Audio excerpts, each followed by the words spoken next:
Channel of Vadodara. અયોધ્યામાં 22 જાન્યુઆરીના રોજ ભગવાન શ્રી રામચંદ્રજીની મૂર્તિની પ્રાણ પ્રતિષ્ઠા યોજાનાર છે, ત્યારે તેને લઈને લાઠોદરામાં વસરામ ધામમાં અનેક કાર્યક્રમો યોજાયા। આગામી તારીખ 22મી જાન્યુઆરીએ અયોધ્યામાં ભગવાન શ્રી રામચંદ્રજી ભગવાનની મૂર્તિની પ્રાણ પ્રતિષ્ઠા મહોત્સવ અંગે માળેહાટીના તાલુકાના લાઠોદરા ગામે કાનાબાર પરિવારના સુરાપુરા દાદા શ્રી વશરામ દાદાના સાનિધ્યમાં વસરામ ધામ ખાતે પણ અનેક કાર્યક્રમો યોજાયા હતા। વિશ્વ હિન્દુ પરિષદ, ગૌરક્ષક દળ, બજરંગ દળના કાર્યકરોએ હાજરી આપી હતી।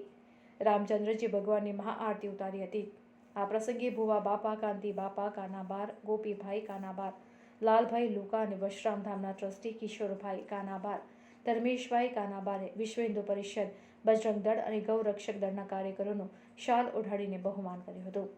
આ પ્રસંગે શાસ્ત્રીજી કેતનભાઈ બેરાણીએ અને ભુવા બાપા કાંતિ બાપાએ જણાવ્યું હતું કે 22મી તારીખે તમામ ઘરે ઘરે દીવડાઓ પ્રગટાવી આતશબાજી કરી અને કાર્યક્રમો કરવા જણાવ્યું હતું। તો મોટી સંખ્યામાં કાનાબાર પરિવારના ભાઈઓ તથા બહેનોએ હાજરી આપી હતી।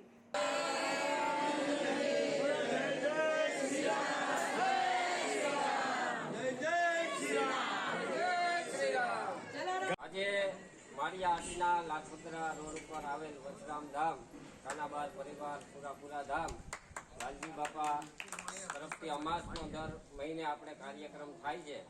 તેની અંદર જેમ જલારામ બાપાનું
બોલો જલારામ બાપાની જય, વસરામ બાપાની જય।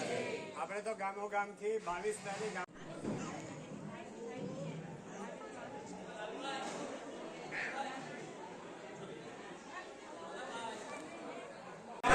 જય શ્રી રામ।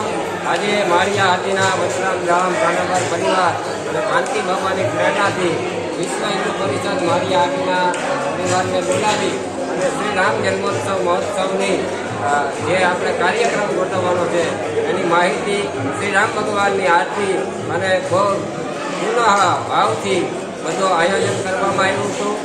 મહેશભાઈ કાનાબાર, એસી કાનાબાર તેમજ ઘણા પરિવાર, કાંતિ બાપા તે સર્વેએ ભજન, ભોજન અને ભક્તિનો ભાવ વિશ્વ હિન્દુ પરિષદ માળિયાહાટીના પરિવારે આવી અને ખૂબ સરસ આરતીનો લાભ આપ્યો અને ખૂબ સરસ કાર્યક્રમ કર્યો।